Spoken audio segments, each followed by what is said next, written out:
This story is told in an old book, thousands of years old. Every word I'm about to tell you is true. Some of it will be hard to believe, but the truth is often stranger than fiction.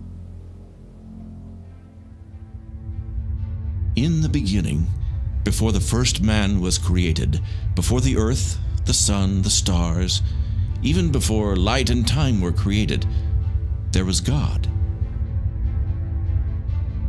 He alone existed without beginning, but he was not lonely. Unlike finite man, God exists simultaneously as three persons in one. Each distinct person is co-equal and co-eternal, one in essence, nature, power, action, and will. He communed with himself in harmonious love. But God wanted to share his life. He wanted friends and neighbors. The Bible tells us God created numerous kinds of angelic beings to offer praise around his throne. But one, called Lucifer, led a third of them in rebellion. God cast them out of heaven, and Lucifer's name was changed to Satan. But this is not their story. This is the story of God working with mankind.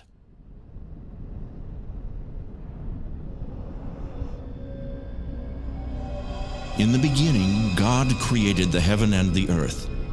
And it came to pass that the earth was formless and void, and the Creator moved upon the face of the waters. Suddenly, God spoke into the darkness. "Let there be light." It was not as many modern men suppose. The Creator did not make use of evolution. He created all things by simply speaking them into existence. In 6 24-hour days, God made plants and animals to populate the earth. On the 6th day, with the evil ones watching, God formed a new creature from the dust of the ground. God breathed his own life into the body of clay, and the man became a living soul. He was made in the image of God, higher than the animals.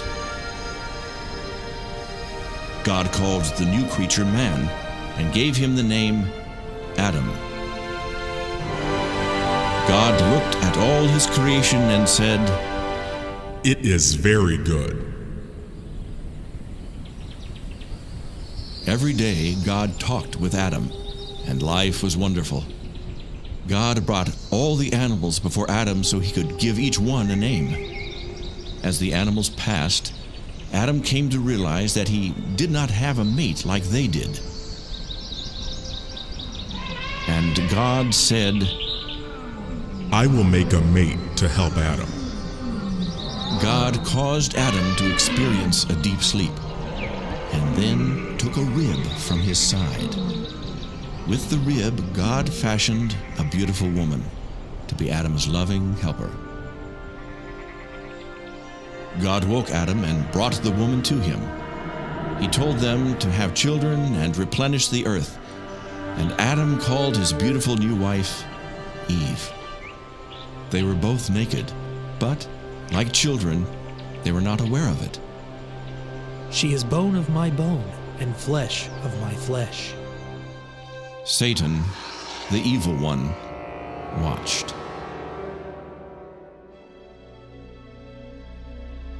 They were happy in the garden. There was no sin, no hunger. It never got too hot nor too cold. God spoke of the trees, saying, "You may eat of all the trees in the garden, but do not eat from this one tree in the middle of the garden. For in the day you eat, you will die." Satan hated God and wanted to destroy what God was doing. But he needed a way to communicate with Eve. So he entered the body of a beautiful creature and spoke through its mouth. "Has God told you that you cannot eat from every tree in the garden?" He said we can eat of every tree except this one, but if we touch it, we will die. Ha!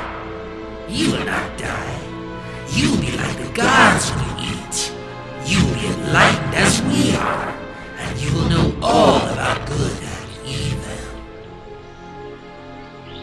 It is beautiful to look upon, and it does look like it would be good for food, and it will make me wise to eat it. But God said not to eat this fruit.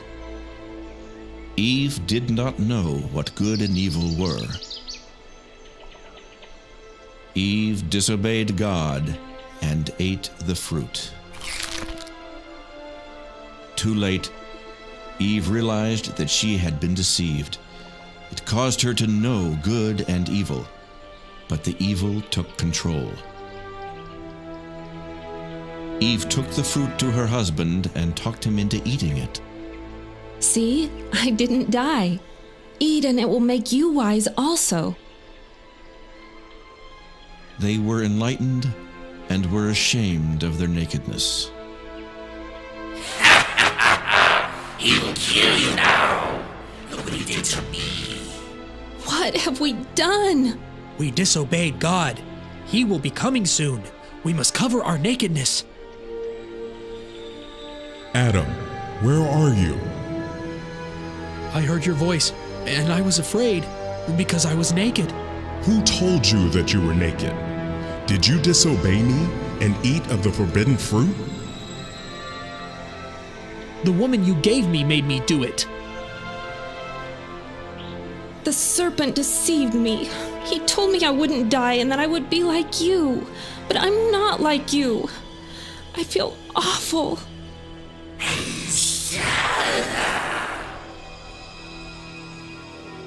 So God cursed the serpent and said unto him, Because you have done this, I will make you crawl on your belly and get dust in your mouth.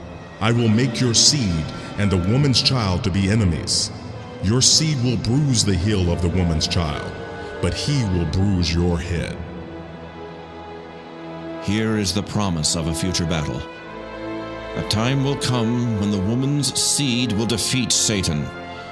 This person will redeem mankind back to God and deliver them from the curse of sin and death. God could have destroyed Lucifer and all his angels in just a moment's time, but he allowed them to live as a test for the human race. Will men follow God, or will they follow Satan in his rebellion? God cursed mankind, saying, Adam, because you have yielded to your wife's persuasion and disobeyed me, I will curse this earth and cause thorns and thistles to grow better than the vegetables, and you will have to work hard to make the ground produce something to eat. As long as you live, you will have sorrow, working by the sweat on your face until you die and return to the ground from which you came. It was now time for Adam and Eve to die just as God promised. But instead of killing them, God killed animals in their place and took the skins and made coats for Adam and Eve. He didn't kill us. We're still alive. He killed the animals instead of us. Adam and Eve didn't die that day because innocent animals died in their places. But the death sentence had passed upon them, and eventually they too would die. Death is the penalty for sin. Since Adam and Eve were now sinners, God put them out of the beautiful garden, so they would not eat of the tree of life and live forever in their sinful states. God placed a special kind of angel called a cherubim at the entrance to the garden to keep anyone from getting to the tree of life. The garden was eventually destroyed and the tree moved from the earth. One day it will be brought back to the earth, but I am getting ahead of my story.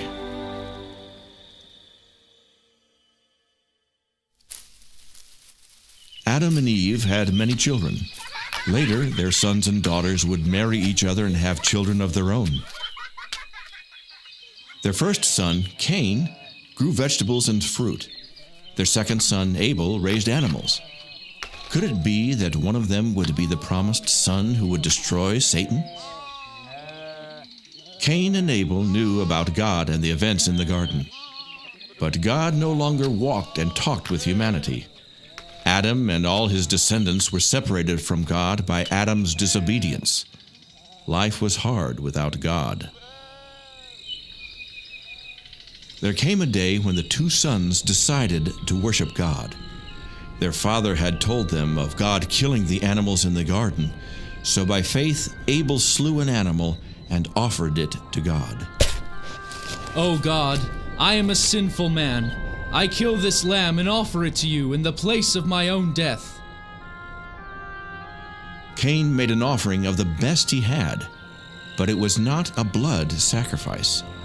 Cain did not understand that his sin offended God. God, please accept this gift of the best I have to offer. Will one of these men be the promised Redeemer? No, Cain. God rejected Cain's offering because it was without blood. God was pleased with Abel and his offering. When he saw the shedding of the blood of the innocent lamb, God put away Abel's sin. God said to Cain, If you do what you should, I will be pleased with you. Also, you will rule over your brother Abel, and he will live in subjection to you. Who do you think you are? My fruit and vegetables are worth more than that bloody lamb. What makes you so special? My brother, there is still time to offer a blood sacrifice. I've had all of this I'm going to take! Abel died, and Cain tried to hide his sin of murder. But Cain could not hide his evil deed from God. God sees and knows all. Cain, where is your brother Abel? How should I know? Am I supposed to take care of my brother? Your brother's blood is still on the ground. It speaks to me of your evil deed. God knows everything. He sees everyone all the time. Nothing can be hidden from him. He saw what Cain did to Abel. God placed a curse on Cain, and he fled into the wilderness, taking his wife with him. His guilt caused him great grief and suffering. Cain could not be the promised deliverer. He himself was in need of deliverance. What about God's promise of a son that would deliver?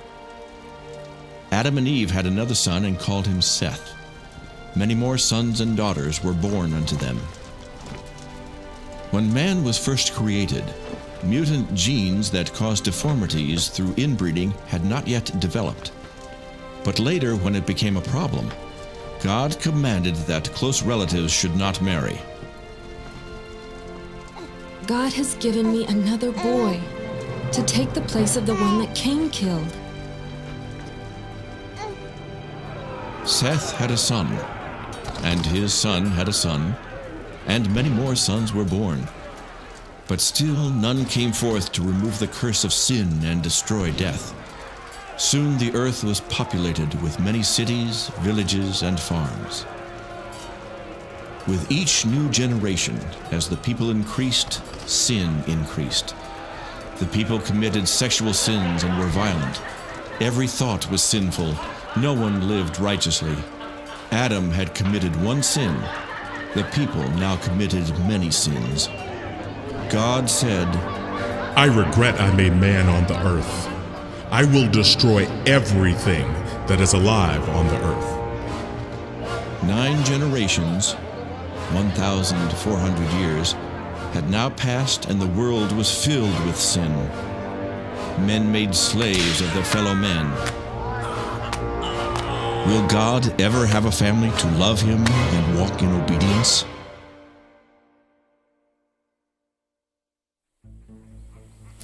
But there was one man who practiced justice and always did the right thing. Though God would kill all the others on the earth, he decided to be gracious to this man and not kill him or his family.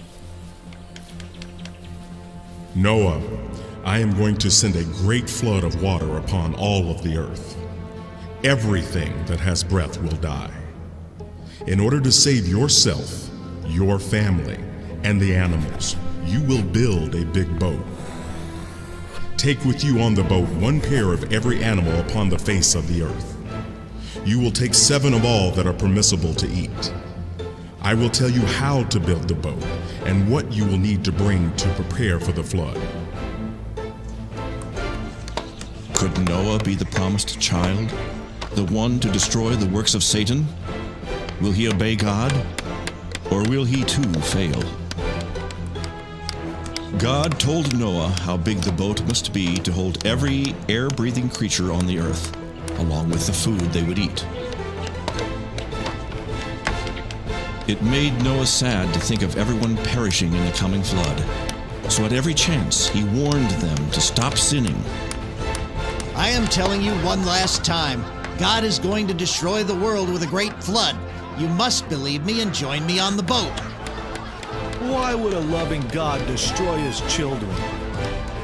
Because of sin. You must stop sinning and treat your neighbor with love and justice. You old fool. 120 years later, when the boat was finished, God caused animals to come to Noah from all over the world. Look, here come more animals. They come on their own like someone is calling them. Some are so strange looking. I didn't know such animals existed. Do you think there could be anything to what Noah says about God sending a flood? Not a chance. Where could you get enough water to flood the entire earth? There's not much room left. This is the last of them. Noah, it is time. Come into the boat with all of your family and the animals. It will soon be too late for all of those who refuse to stop sinning. God shuts the door to the boat, and for 7 days nothing happened. Look at the fools. Shut up in a big boat with all those animals in the middle of a dry plain, miles from any water. Yeah, I bet the lions have eaten them by now. They've been in there a week. But on the 7th day it began to rain, and water stored deep in the earth came to the surface. I have never seen anything like this. Do you think the crazy people in the boat could be right about God wanting to kill everybody for their sins? Don't be ridiculous. God is love. How could one man be right and all our religious leaders be wrong? Before this time it had never rained. The weather was always nice, and a mist came up from the earth to water the ground. No one had ever seen or heard of rain. So many people thought Noah was crazy for thinking water was going to fall from the sky. But Noah believed what God said. I should have listened to Noah. What a fool I have been. God, save my baby! By the time the people realized Noah had been telling the truth, it was too late. It rained 40 days and nights until the water covered every mountain on the whole earth. Every living soul that breathed air died, except those that were in the boat with Noah. It would be more than a year before they would leave the boat.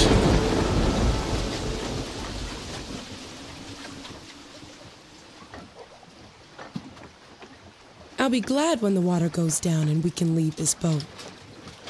Finally, Noah released a dove, and it came back with a branch in its mouth, which meant that somewhere there was a tree already growing.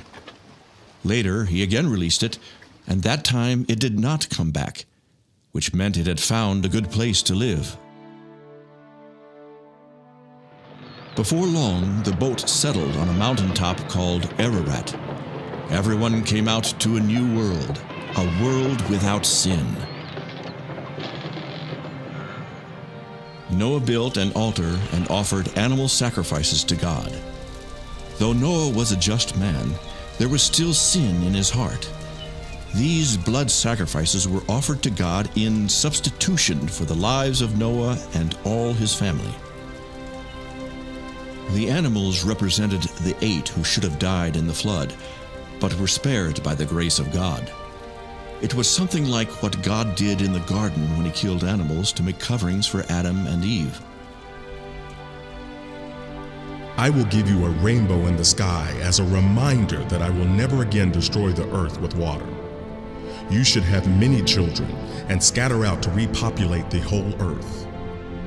I will make animals to fear men. You may eat of any creature that is alive and crawling on the earth, just as you eat vegetables and herbs, but you are not to eat the blood of any creature. Do not kill anyone.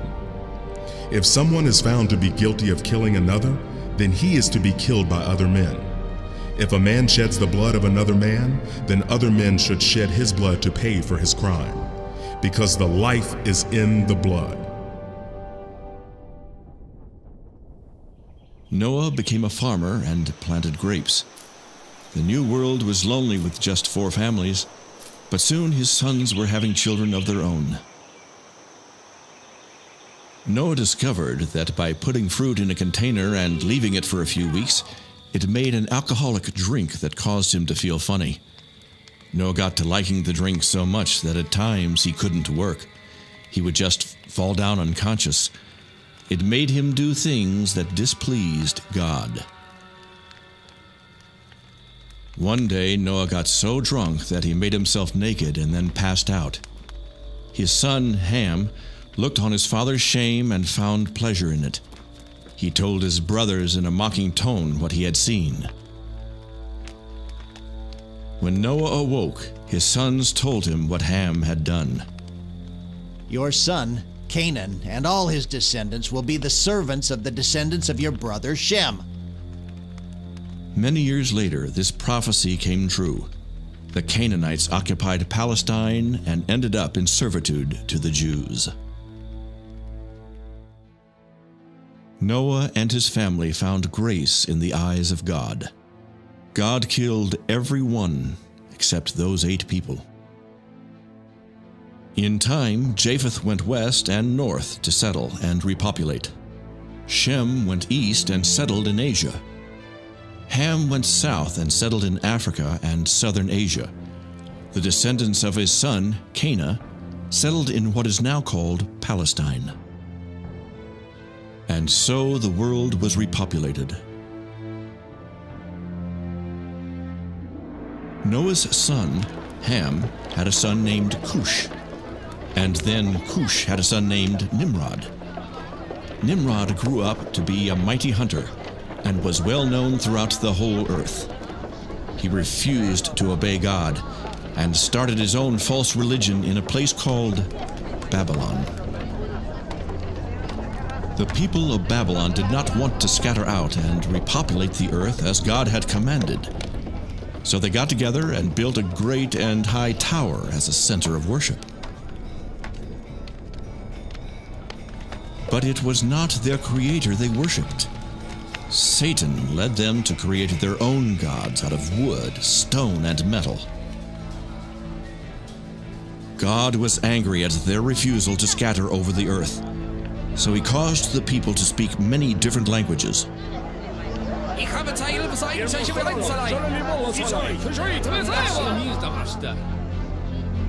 The workmen could no longer understand each other, so they could not continue the work. Each language group went its own way. Some people went to distant places in the earth. Some traveled in ships to distant islands. Some to the north where it was cold, and some down into the deserts where it was hot. So God's command to repopulate the earth was fulfilled. As the earth was filled with people, sin again increased. The people bowed down to idols and forgot the living God.